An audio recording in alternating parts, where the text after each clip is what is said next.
اللهم صل على سيدنا محمد يا رب صل وسلم دائما أبدا على حبيبي. مفتی صاحب حج کی فضیلت اور نہ کرنے کی وعید. ایک روایت میں آتا ہے کہ جو حج جس پر لازم ہوا وہ حج نہ کرے تو وہ یہودی ہو کے مرے, عیسائی ہو کے مرے, مجھے اس کی پرواہ نہیں ہے. اور قرآن کے الفاظ دیکھو کہ وَلِلَّهِ عَلَى النَّاسِ حِجُّ الْبَيْتِ مَنِ اسْتَطَاعَ إِلَيْهِ سَبِيلًا. اللہ کے لیے لوگوں پر لازم ہے کہ جو بیت اللہ جانے کی استطاعت رکھتے ہیں وہ بیت اللہ کا حج کریں. آگے قرآن کے الفاظ دیکھو وَلِلَّهِ عَلَى النَّاسِ حِجُّ الْبَيْتِ مَنِ اسْتَطَاعَ إِلَيْهِ سَبِيلًا. آگے کیا الفاظ ہیں؟ وَمَنْ كَفَرَ فَإِنَّ اللَّهَ غَنِيٌّ عَنِ الْعَالَمِينَ.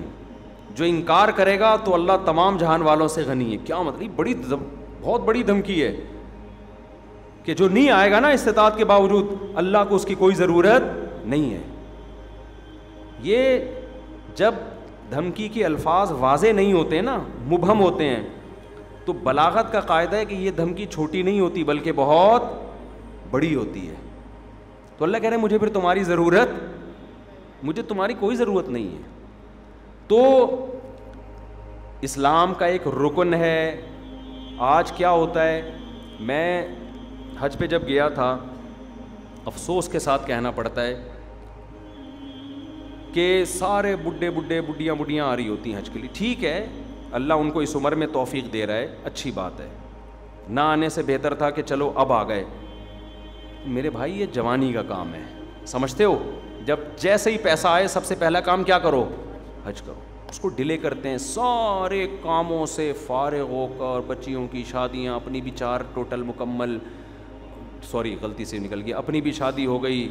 کچھ چیزیں میرے منہ سے غلطی سے نکل جاتی, اپنی بھی ایک شادی ہو گئی, اور پھر کیا ہے کہ وہ سارے بزنس سے فارغ ہو ہلا کے جب اب کرنے دھرنے کا کچھ بھی نہیں ہے, بیٹھا ہوا ہے. کیا کریں یار, بوریت بہت ہو رہی ہے. اردو غل بھی ساری قسطیں ختم ہو گئیں, دیکھ لیا, کوئی نئی سیریز بھی نہیں آ رہی, وہ ڈرامہ چل رہا تھا وہ بھی ختم, نئی فلم بھی دیکھ لی, ٹھیک ہے نا, سب کچھ ہوا کہ کیا کریں یار. اب بیگم کو مشورہ دو, چلیں حج پہ نہ چلیں؟ چلو ٹھیک ہے, کہاں چلتے ہیں؟ حج پہ چلتے ہیں. ٹھیک ہے بھائی, ہم جو بڑھاپے میں بھی جا رہے ہیں, ہم خدا نہ خواستہ ان کو برا نہیں کہہ رہے.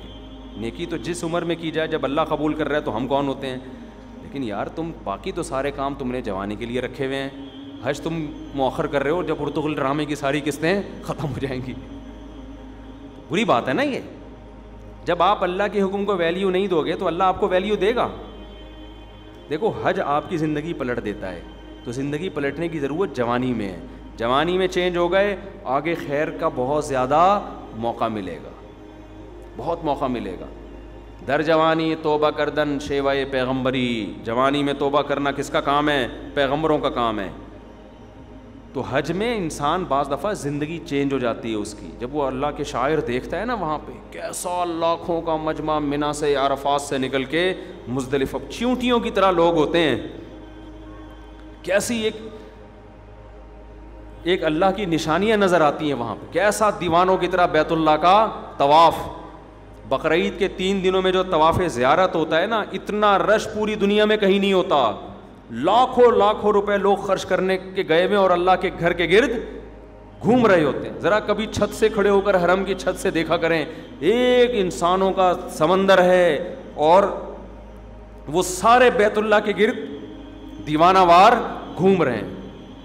یہ اسلام کی عظمت دیکھنے کا موقع ملتا ہے, اس سے انسان کے اندر دل تبدیل ہوتا ہے. حج میں بڑی قربانیاں دی جاتی ہیں, اور حج تو ہے ہی ساری دیوانگی. حج کے اکثر احکام ایسے جن کی بظاہر کوئی لاجک نہیں ہے. اللہ نے کہا میرے دیوانے بن کے آؤ, جیسے جیسے کہہ رہا ہوں کرتے چلے جاؤ. کیسے عجیب کام کروائے جاتے ہیں.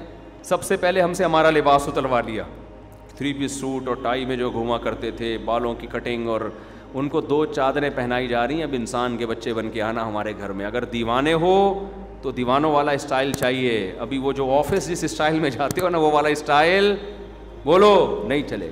جو اللہ کے نیک بندے ہیں, جو اللہ کے حکم کے سامنے سر جھکانا جانتے ہیں, اللہ سے ان احکامات کی لاجک نہیں پوچھتے. جیسے شیطان نے پوچھا تھا نا, کیوں سجدہ کروں میں آدم کو, وائے, تو یہ نہیں پوچھتے.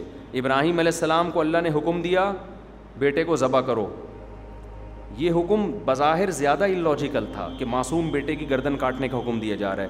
شیطان کو جو حکم دیا سجدہ کرو, یہ اتنا اللاجیکل نہیں تھا, لیکن شیطان نے کہا اس کی لاجک کیا ہے, میری سمجھ میں نہیں آ رہا, میں آگ سے بنا ہوں, یہ مٹی سے, میں کیوں سجدہ کروں.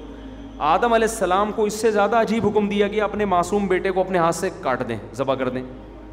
سوری, ابراہیم علیہ السلام کو. لیکن ابراہیم علیہ السلام نے اس کی لاجک بولو نہیں پوچھی.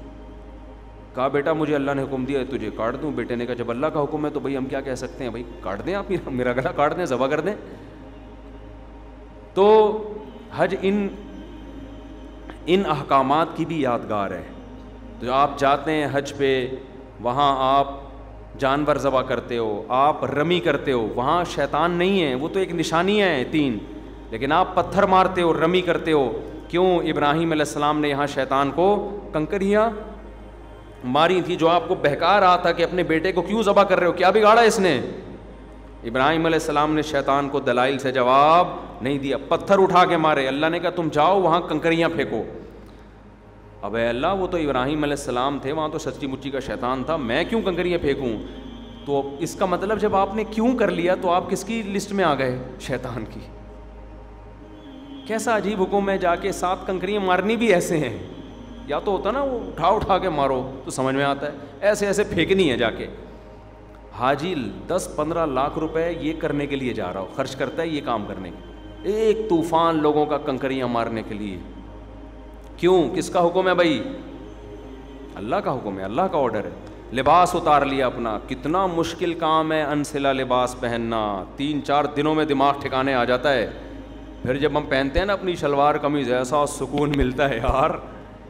میں جب حج کرنے گیا تو مینا میں تو 3 دن سویا نہیں احرام کی حالت میں نا, کیونکہ رش اتنا بہت, جتنا بھی وی آئی پی حج ہو ٹینشن ہوتی ہے. پھر مینا میں میرا بستر لگ گیا ایک صاحب کے ساتھ, وہ بغل مجھے دکھا رہے ہیں اپنی کہ دیکھ لے بھائی, یوں کر کے سو رہے ہیں, ان کی بغلیں ماشاء اللہ. میں نے کہا یار اس کو اب کیا کرے آدمی, ان کو کیا کرے یار, یہ مجھے کیوں دکھا رہے ہو بھائی. نیند ہی نہیں آ رہی ہمیں اس ٹینشن سے کہ کسی کے پسینے کی اسمیل آ رہی ہے, کسی کی بغلیں کا مطالعہ کرنے کا موقع مل رہا ہے, اس کا کیا ہے. انسان کو گھن آتی ہے نا ان چیزوں سے. لیکن لا رفث ولا فسوق ولا جدال فی الحج, آپ کو چیخنے چلانے کی اجازت نہیں ہے کہ کیا کر رہا ہے, تجھے تمیز نہیں ہے حج کرنے کی. میں یہ بھی کہہ سکتا تھا نا ٹھڈا اڑو, یہ کیا مجھے بغل دکھا رہے ہیں, بازو نیچے کر. نا نا نا نا, اللہ کہتے ہیں یہ نہیں چلے گا وہاں پہ. اللہ کیوں نہیں چلے گا؟ اللہ کہیں گے کیوں کیا تو کس کی فہرست میں, شیطان نے کیوں کیا تھا. نہیں, جھگڑا وگڑا نہیں ہے, جو جیسا ہے برداشت. ٹریول ایجنسی آپ کے ساتھ ظلم زیادتی کر رہی ہے, چپ, آ کے پھر کلاس لو ان کی. یہاں پہ ٹریول ایجنسیاں بڑی ہوشیار ہوتی ہیں, ان کو پتہ ہے آنے کے بعد کون پوچھتا ہے, ٹھیک ہے نا. تو جو ہوگا کیوں کی اجازت نہیں ہے, کیوں والا کام شیطان کا ہے. فلا رفث ولا فسوق ولا جدال فی الحج, کوئی گناہ نہیں کرنا, بد نظری نہیں. موقع بد نظری کے بہت ملیں گے, نا نا نا نا, یہاں آپ کو نظر اٹھانے کی اجازت نہیں ہے. وہاں بھی نہیں ہے لیکن یہاں زیادہ گناہ ہے.